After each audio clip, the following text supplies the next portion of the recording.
私はスターミガユキ千葉 I get money, I'm a star, star, star, star, star, star, star. I get money, I'm a star, star, star, star, star, star, star. お金稼ぐ俺らはスターお金稼ぐ私はスタースタースタースタースターキラキラ私はスター He know who I am, ain't had to say my name. Stack it up like Tetris, but this money ain't a game. Watashi kawaii, kalata. Drinking out the bottle, getting twisted, Maruchan. Big exotic Hermes, this a crack. Watch too expensive, ain't no way I'm getting clapped. I think I'm so sexy, every shirt I own is cropped. So many carats, diamonds do the bunny hop. In the US or Japan, if he meet me, he gon' bow. I got yen for your friends, if they pretty, bring them out. Going dumb and Madam Boo, pouring sake in they mouth. Told him put me on his plate, bring them chopsticks to the south. I get money, I'm a star, star, star.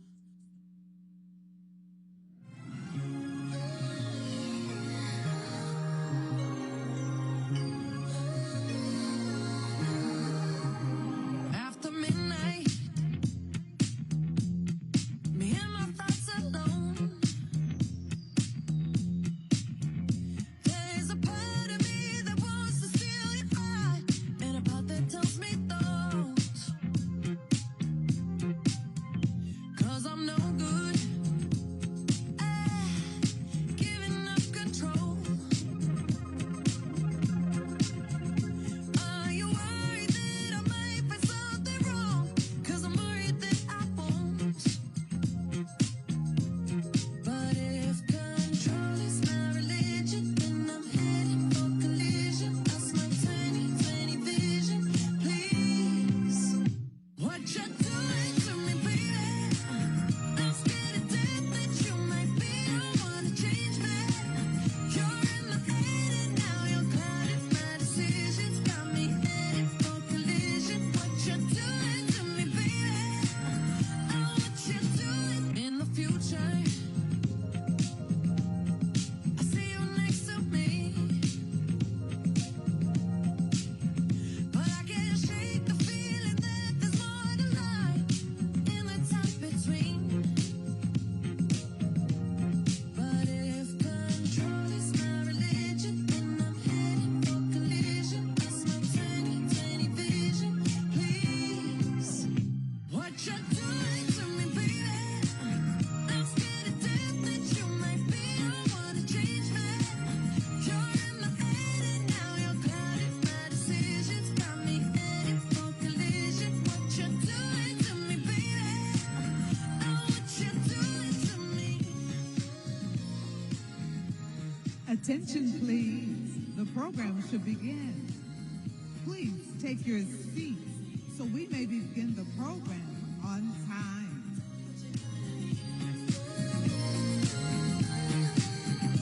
If control is my religion, then I'm heading for collision. Lost my 20/20 vision. Please, tell me what you do. If control is my religion, then I'm heading for collision. Lost my 20/20 vision. Please, what you doing to me, baby? I'm scared to death that you might be the one to change me. You're in my head and now you're clouding my decisions. Got me heading for collision. What you doing to me, baby? Oh, what you doing to me? Tell me what you doing. Tell me what you doing. Tell me what you doing. Tell me what you doing.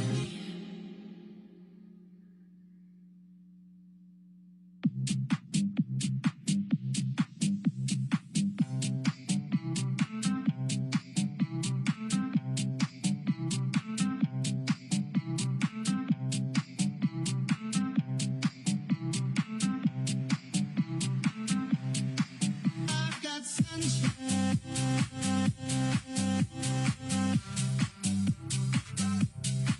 I've got sunshine.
We ask for your patience as we get guests into the building and to their tables. Our program will begin in 10 minutes.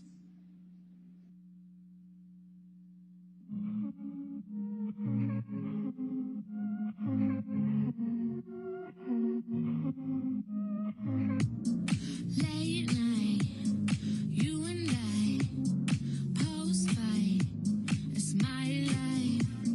Last row, there's a door, I'm all for. I watch you walk away, it's just another day. Don't need you to stay, no. I am not afraid, I know I'll be okay. There's nothing you can say. I just wanna dance alone, I ain't never going home. I just wanna dance alone.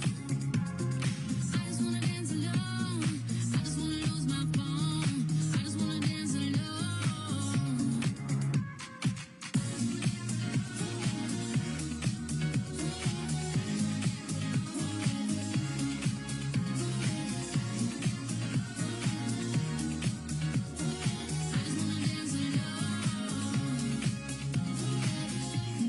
Won't stop, can't stop, no clock, another shot, happy, so free. Look at me, finally. I watch you walk away, it's just another day. Don't need you to stay, no. I am not afraid, I know I'll be okay. There's nothing you can say. I just wanna dance alone, I ain't never going home. I just wanna dance alone. I just wanna dance alone, I just wanna lose my phone. I just wanna dance alone. I just wanna dance alone.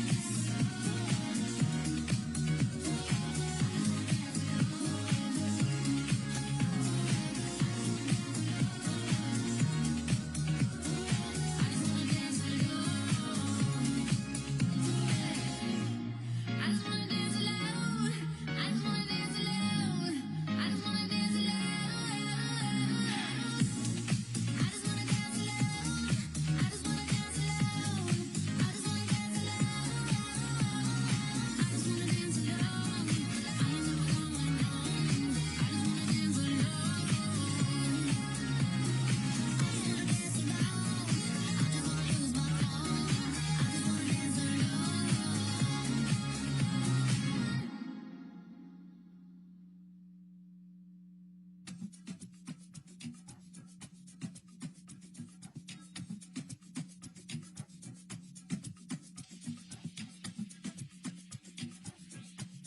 Salete y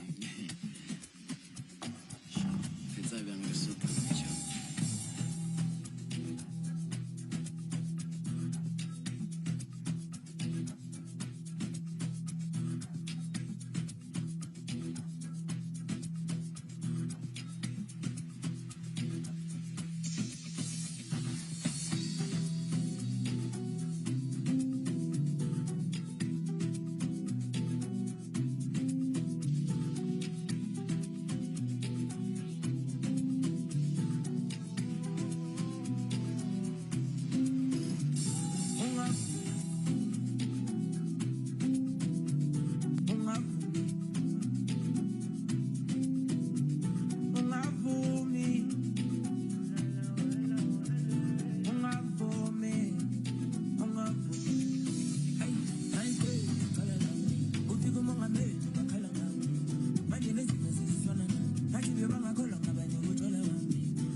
Attention guests, please take your seats. The program will now begin. Welcome to the 2024 Human Rights Campaign National Dinner.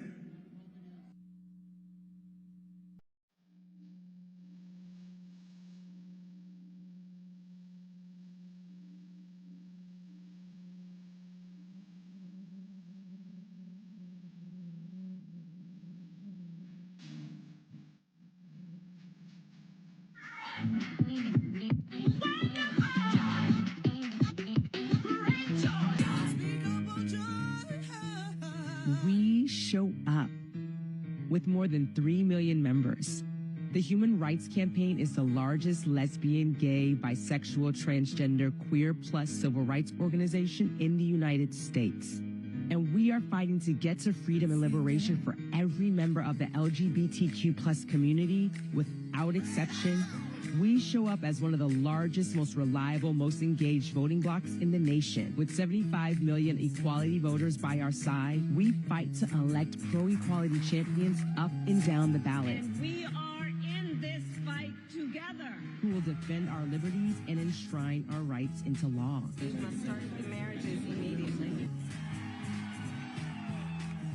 We will not rest until we've achieved full federal equality.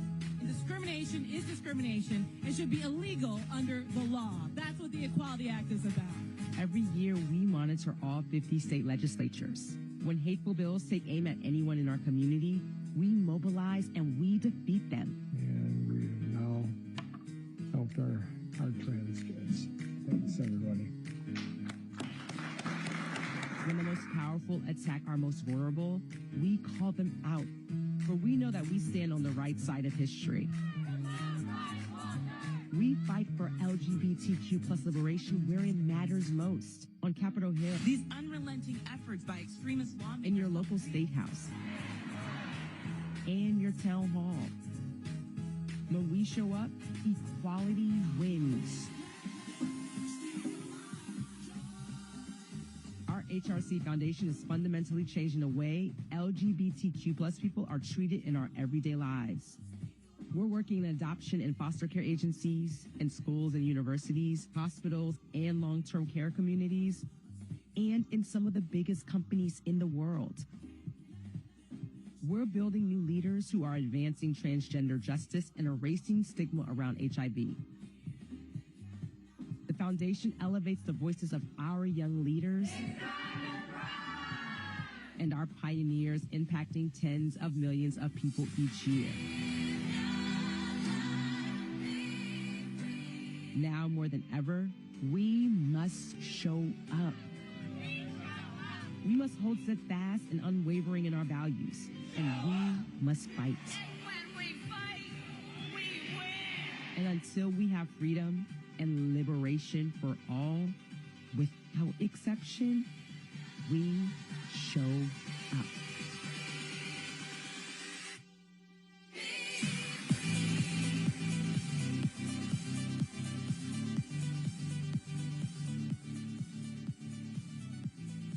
Here to introduce our keynote speaker, please welcome HRC President Kelly Robinson.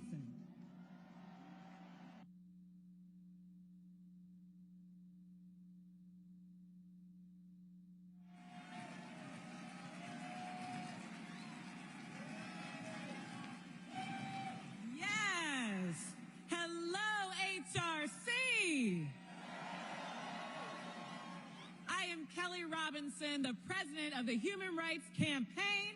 I use she and her pronouns, and it is so good to be here with you. I mean, look at y'all. HRC is stepping up and showing out on tonight. Y'all look flawless. And y'all, we have an incredibly special guest to kick off our program tonight. Don't worry, you're going to hear a little bit more from me later, all right? But we did not want you to wait another moment before hearing from the coach who has won America's heart. Yes, that's right. Governor Tim Walz is in the house tonight. Y'all know we already knew we could trust Vice President Kamala Harris to make the smart, strategic decisions that set our nation on the path of progress. And there could not have been a better choice than Governor Tim Walz as her running mate. So let's talk about the governor. Let's get the stats on the coach. As a high school teacher in rural America in the late 90s, Coach Walz stepped up to sponsor his school's first gay-straight alliance, proving that there is no place, no time in which compassion is impossible. After serving in the military, Coach Walz went to Congress and helped get Don't Ask, Don't Tell repealed, proving that there is no institution and no tradition for which change is impossible. And as states were passing bills to take away health care from trans folks, Coach Walz went and did the exact opposite. As governor of Minnesota, he signed a law to make his state a safe haven for anyone seeking transition care. Proving that the best way to take down extremists is to stand up for what's right. For decades now, Coach Walz has stood with our community without an ounce of selfishness, proving that real leaders have the courage of their convictions, not just convictions. Am I right? Look, one last thing. Coach Walz not only embraces the fabric of our community, he embraces the fabric of our society. That thing that lifts us up, that strengthens us, that connects all of us. HRC, I'm talking about joy. Somebody say joy. Yes. So y'all, let's bring the joy and let's welcome the next Vice President of the United States of America, the Governor, Tim Walz.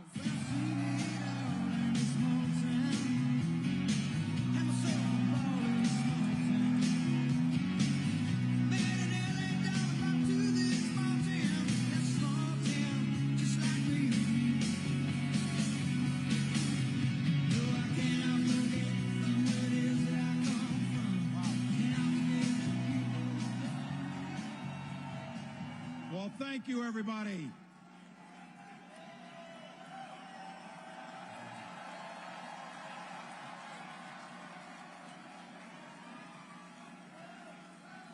Thank you, everyone. Thank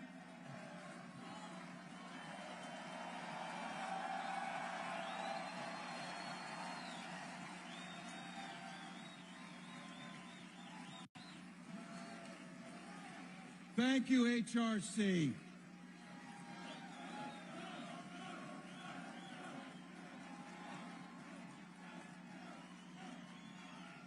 Wow.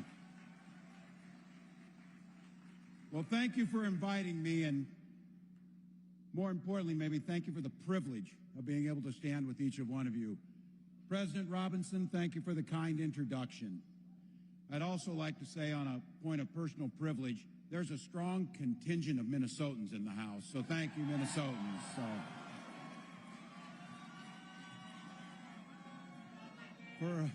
For all of you here tonight and around the country listening who've done so much to advance the cause of equality and freedom, I'm proud to count so many of you as friends. I'm grateful that you brought your time, your talents, and your treasures to be here tonight, and I'm fired up to be at your side. I got to tell you, because of all the things that are going on, all the places you could be, all the things you could have done, you came here tonight. One is, it's the best party in the country tonight, so that's why you're here. But the deeper reason you're here is for that very simple and beautiful reason. You love this country, and that's why you're here. You love the principles that we stand for. Well, for some of you who don't know, I am Tim Walz, and I'm the governor of Minnesota right now, but I like to make sure that I say that I was a school teacher for a lot of years, but right now I'm proud to be the running mate of the next president of the United States, Kamala Harris.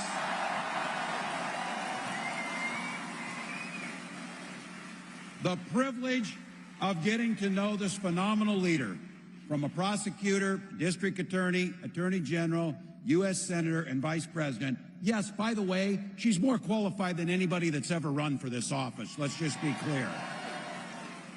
But she didn't just take those talents for herself. She fights every single day on the side of the American people. And what I have to say, of all the things that the other side has messed up, the other things that they've done, The thing that I'll not forgive them for is the thing that Vice President Harris is fixing most. She's bringing joy back to our politics, decency back to how we do things.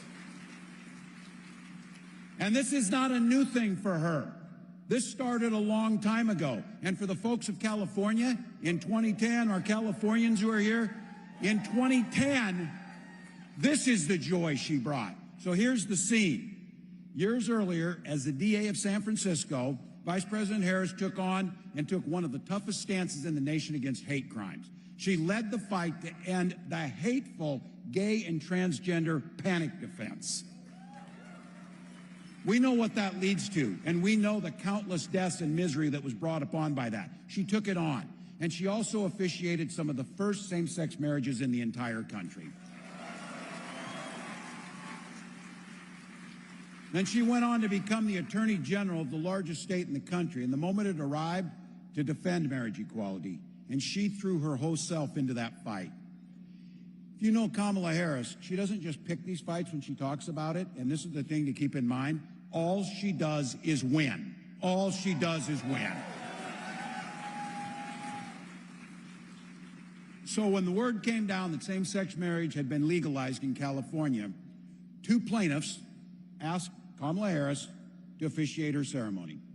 While they were at City Hall celebrating that marriage, she got a call from two more plaintiffs saying that a clerk in Los Angeles County was denying their marriage certificate. So she grabbed a phone, and some of you have seen this. She asked them to put the clerk on the line, and she did what she did best. She didn't mince words, and she made it very clear. She said, "This is Kamala Harris. You must start the marriage immediately."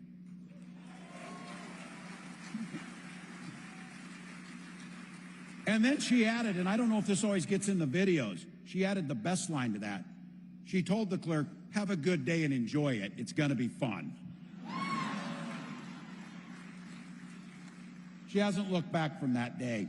As a U.S. Senator, she fought hard for the Equality Act, introduced a bill to make sure you ensured access to PrEP.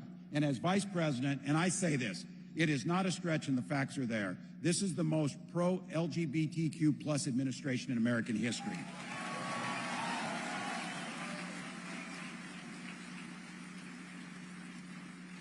She helped President Biden pass the landmark Respect for Marriage Act, requiring every state and territory to fully honor same-sex and interracial marriage. And she helped stop the ignorant and Byzantine practice of banning gay and bisexual men from donating blood. I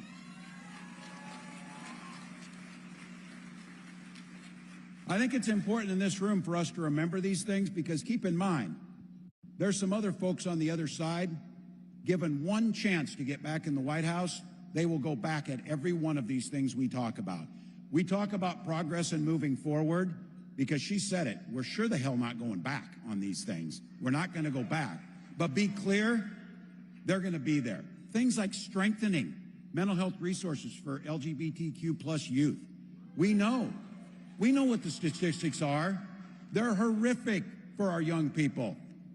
From suicides to self-harm to all of the other things that go with it, we know that this fight is the most important fight that's on our plate. So I have to tell you, she made human rights for LGBTQ plus individuals around the world a top priority in this nation's foreign policy. We must lead. We must be the country that leads on it.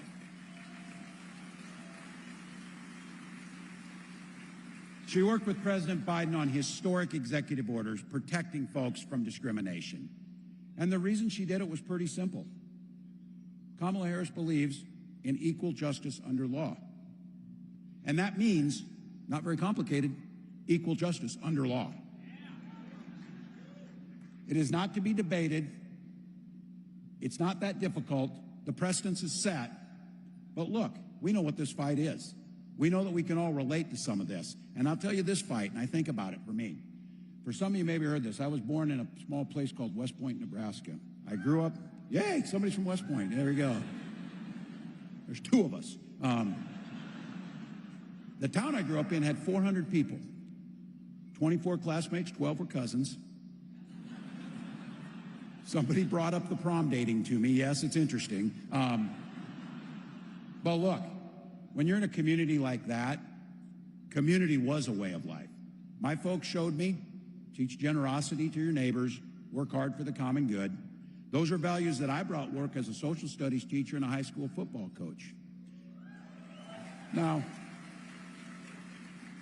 those of you who teach know this. You learn far more from your students than they learn from you, no matter how good of a teacher you are. You know how that works. So some of my students, and this is in the late 90s, were concerned about an uptick in bullying amongst the gay and lesbian community in our school. One of those brave students is here tonight. Jacob Rayton's a dear friend of mine who's here. And Jacob, look, I'm coaching football. I'm an old, straight, white guy. I'm teaching social studies. You're all picturing the damn stereotype here. Turns out that I'm like opposite world of Tommy Tuberville, though, so in this for some of you. So when Jake asked if I'd be interested in being the advisor to the Gay Straight Alliance, I said absolutely. I understood what it meant to be that older, straight, white guy who was coaching football.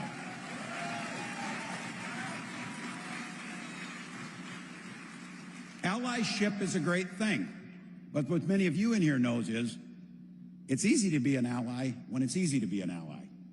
What really matters is knowing who's going to be at your side and stand up when it's hard.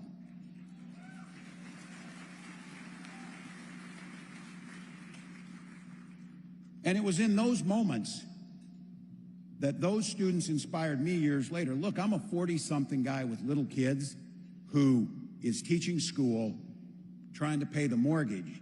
The idea of running for office never got to me or thought about it, but those students inspired me. And what they saw in me is what I was trying to instill in them, this commitment to a common good, a belief one person can make a difference in other people's lives. So in 2006, I took the leap, ran for Congress. No one told me at that time, and I, of course, apparently couldn't Google it. In that district, there had been one other Democrat since 1892. And in that red district, I was in a state that had banned same-sex marriage for a decade. But I knew I was right, and I ran on the platform that supported equality.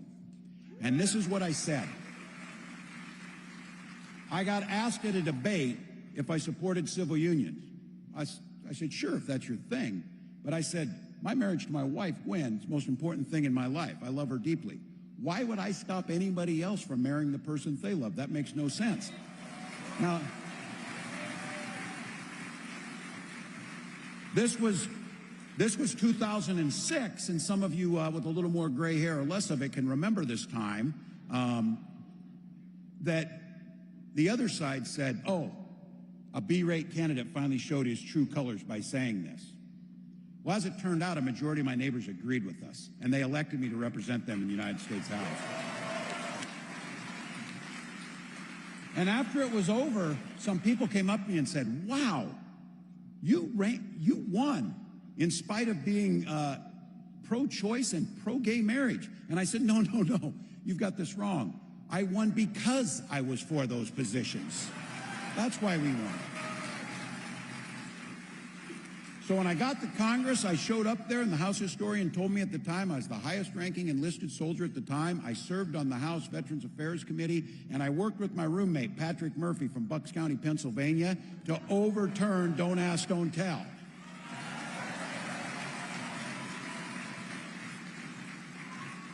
And was proud to be an early supporter for the Respect for Marriage Act that we finally got passed and signed into law.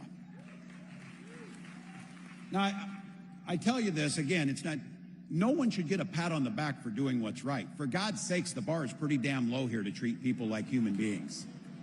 Equal justice under law, it's not a high bar. It's not a high bar. But we know the forces that are aligned against it. So this is where champions rise up, whether it's a young student at a school in southern Minnesota, or it was someone who I met, and I wished I had not met under the circumstance it was, but someone who changed my life. I was there when we passed the Matthew Shepard Hate Crime Prevention Act. And I had the privilege when the final vote was coming up in the House, it was going to be close, I walked to the House floor through the tunnels from the Longworth House office building over to the Capitol. And I made that walk with Matthew's mom, Judy Shepard. And the sheriff who found Matthew's body tied to that fence post in Wyoming. And I remember walking with a mother who had lost her son and hearing the sheriff tell me the only place that wasn't bloody was where the tears ran down Matthew's eyes. And I watched a mother and the unbelievable pain that I couldn't even fathom to lose a child this way, walk with her head held high to make sure that none of the rest of us ever have to get a call from someone. So I just want to say, my friend Judy Shepard and her husband Dennis are here tonight, and I'd like us all to give them a big round of applause.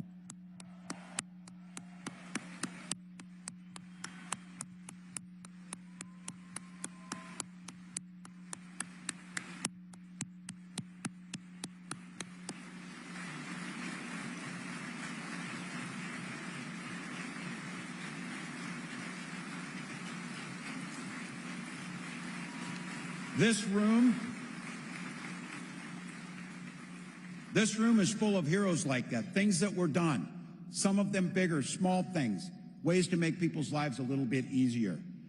But what I knew was, when I had the chance to get elected to office and make a difference, look, there's a lot of people, you don't get elected to office to bank political capital so you can get elected again. You get elected to office to burn political capital to improve lives as quickly as you can. And so when we got the majority in Minnesota, for the first time in over a decade, we had the governor's office, we had the House, and we had the Senate by one vote. And we got busy. First thing we did is we banned conversion therapy in Minnesota.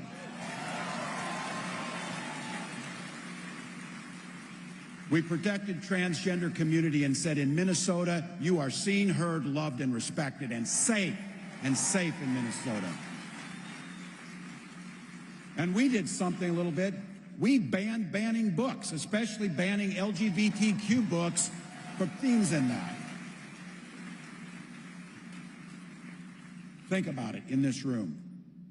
This is what these folks are focusing on, spending all their time. Like reading about two male penguins who love each other is somehow going to turn your children gay, and that's what you should worry about.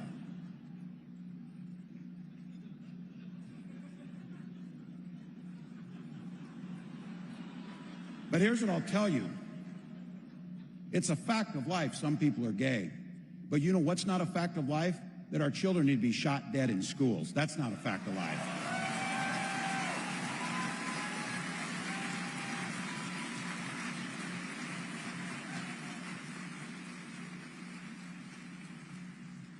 Folks are banning books, but they're okay with weapons of war being in our schools.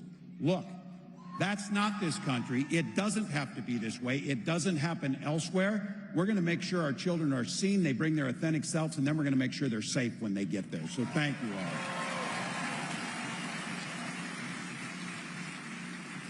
What this election boils down to, in a lot of ways, it's fundamentally about freedom. Now, it's not just a great song that Vice President Harris walks onto, although it is a great song that Vice President Harris walks onto. But it's truly, fundamentally, what does freedom mean? And some of you in here, I keep coming back to it, some of us who are a little older, because we got to go back a little ways in history here. When Republicans used to talk about freedom, many of them actually meant it. They weren't going to turn their backs on our allies. They weren't going to leave Ukraine to themselves. They weren't going to start doing the things they did. But that's not true anymore. Donald Trump and J.D. Vance, their idea of freedom, that the government should be free to invade every corner of our lives, our bedrooms, our kids' schools, even our doctor's office. And I say this, where I come from, and I know where all of you come from, I respect my neighbor's personal choices. I wouldn't make some of the choices they make. But you know what? When it comes to personal things, bodily autonomy, your gender identity, when to start a family, marrying who you love, might sound a little bit old-fashioned on that, but I think we just need to be really good neighbors. Everyone just deserves to be treated with respect. freedom to make that choice. And I keep reinforcing this because they talk about this. You know, there's no government's too big in all this. Big enough to be in my bedroom, apparently. Big enough to be in your uterus. Big enough to be in every library. Big enough to do that. But here's the thing. This society works best, whether it's small towns or large towns, and I say this because I bet every state could say this, but in Minnesota, things work really well because we have a saying that I talk about a lot. You know, everything works better if you just mind your own damn business and I'll mind mine. So, nothing. This idea and this obsession, and you've heard me say this, they're all angry that I'm being mean to them. The other night, Donald Trump did a town hall where he got to control what he said, and he reassured the audience there 11 times that he was not weird.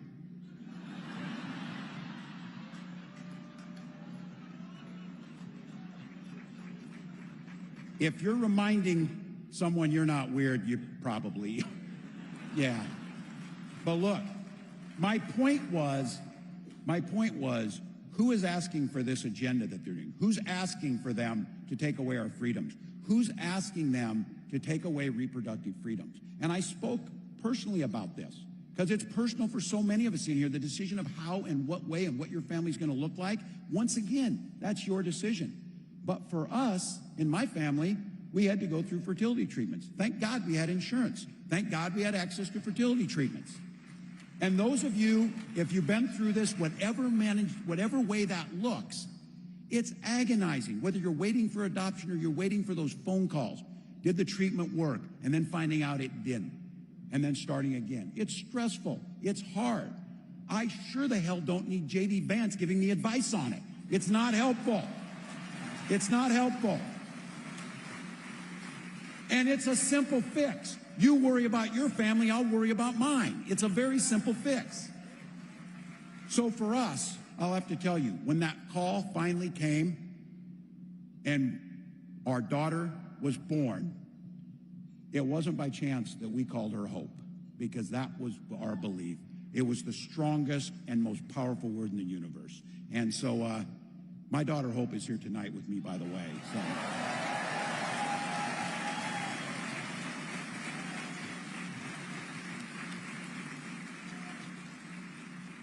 And I don't know if you saw it at the convention here last week, the vice president pretty much took back freedom from the other side, that now belongs with us, and that's what we're saying. Took back the flag. They haven't cornered patriotism.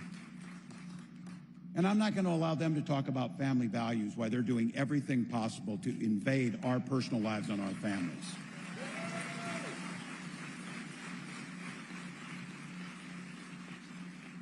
And I think there's a lot of people, this is just my pro tip of the day. Look, there's two of us that have the privilege of, it's kind of crazy in a country this big that there's two people. One of the two is going to be the next vice president of the United States. So my pro tip to my opponent on the other side is, quit talking about women's childbearing issues. Quit talking about it. Because no one cares what your thoughts are on if my family counts or doesn't. No one cares. No one cares. And in Minnesota, and this is what I'm not going to take a back seat in, while those guys were banning books in their schools, we were banning hunger in ours. So, if you're going to talk about family values, then at least show up and vote when the child tax credit is there, which we know can reduce childhood poverty by 1/3. They didn't do anything. When Donald Trump was in office, he made it more difficult. They didn't do anything on lowering child care costs. Did you hear? He's got a plan on child care costs that no one in the world understood a damn word about it. Not one thing. But there are things you can do, and we did it in Minnesota. And one of the things you can do is you can start making sure that you're doing things like the child tax credit and making it easier for same-sex couples to start and raise their families openly with love and pride, and make sure that the support is there.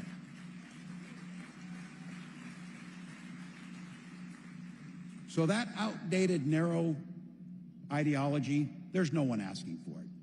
But here's what I worry about for all of you and for all of us. It's not just what they did, because they tried hard. This time, they're not playing. They are coming to do the things that they said they wanted to do. And I said this as a football coach. If somebody takes the time to draw up a playbook, they're going to use it. So when you keep hearing us, and I'll talk about it every single day because I know what it will do. I know what it will do to destroy this country. This Project 2025 that's out there to restrict freedoms, demonize this community, bully vulnerable children. The message is simple from all of us. And here in about 59 days, you're going to get a chance to send that message is, leave our kids the hell alone. Leave our kids alone.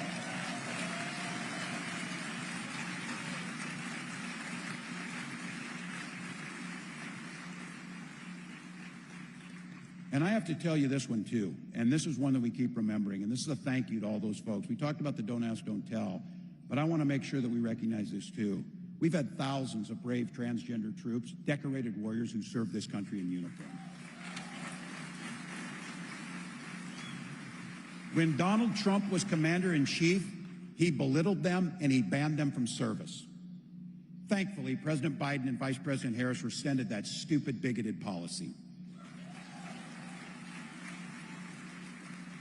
If you want to serve this nation, you should be allowed to, and what we should do is respect that service. They should not get incoming fire from their commander-in-chief, attacking their basic dignity, humanity, and patriotism. And I will say this, I didn't serve for 24 years in this to have those guys diminish another troop's service. I will stand with them every single time.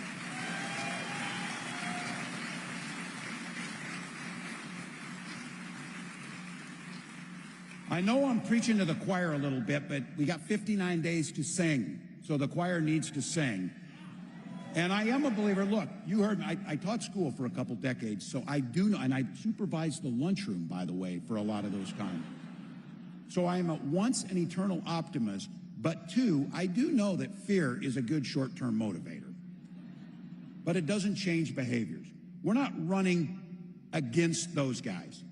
We need to know what they're going to do. We need to know what we're up against. We need to know what the threat is from them. But what we need to do over the next 59 days is get ready to tell people exactly what we're going to do, exactly what Vice President, then President Harris will do. So we'll start by this. Lowering taxes on working families and making sure those at the top and corporations can pay their fair share. They're doing fine. They're doing fine. We're going to protect Social Security and Medicare, and we're going to make sure the Affordable Care Act is strengthened.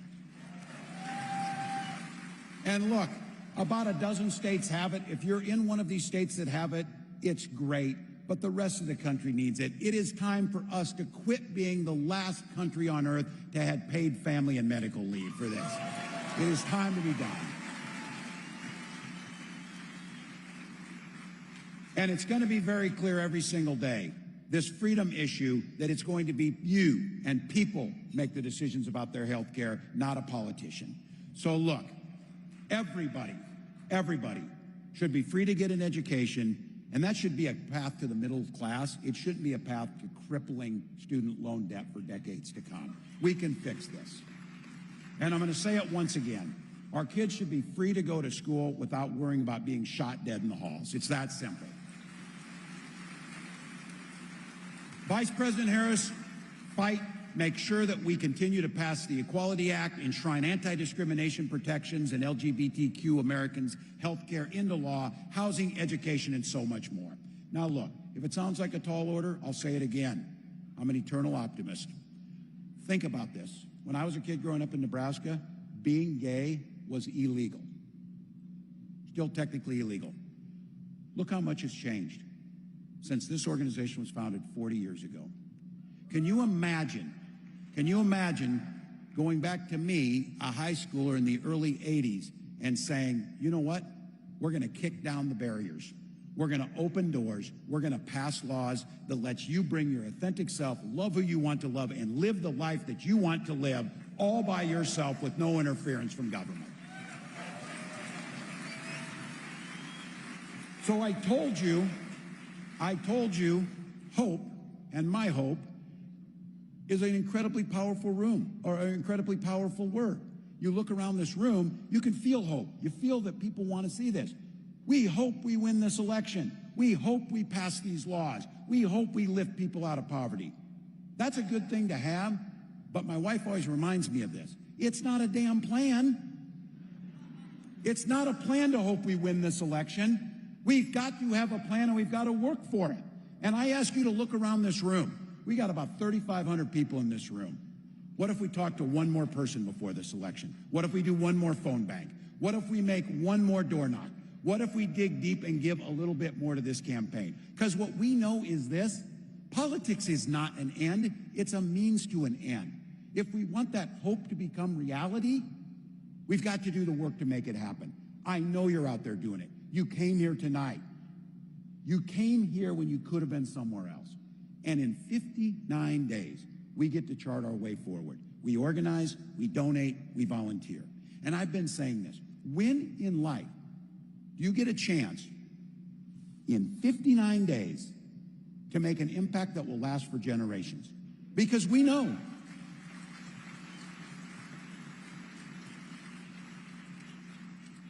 if you want to go see what the alternative is, it's the worst read in the world, but it's 925 pages. It's Project 2025. And as Vice President Harris said, we're not going back to the days.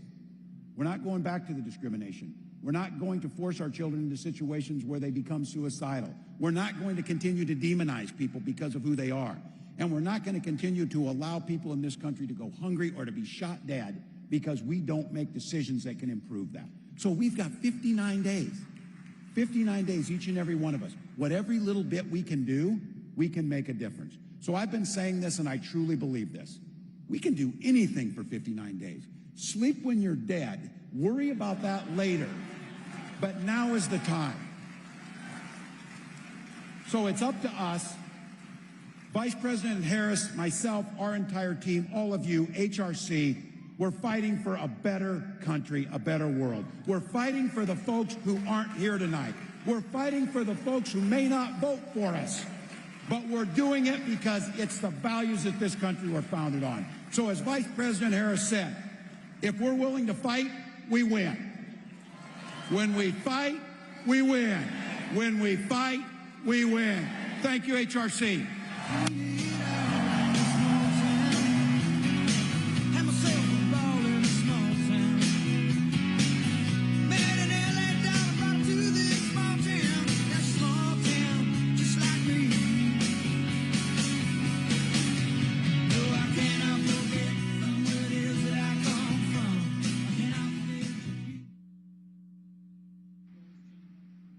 Please welcome tonight's National Dinner Chairs, member of HRC's Board of Directors, Jordan Barth, and member of HRC's Board of Governors, Katie McChrystal.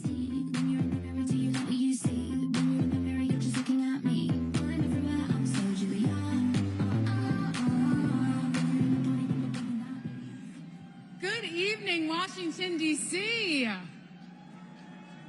It is our honor to welcome all of you to the 2024 Human Rights Campaign National Dinner. I'm Katie McChrystal. I use she, her pronouns, and we have an incredible evening planned for you tonight. We are so happy that you've decided to show up with us tonight in community to celebrate, honor, and commit ourselves to the work of LGBTQ+ equality. We've got a fantastic lineup this evening featuring truly Cynthia Erivo, to the electrifying Ash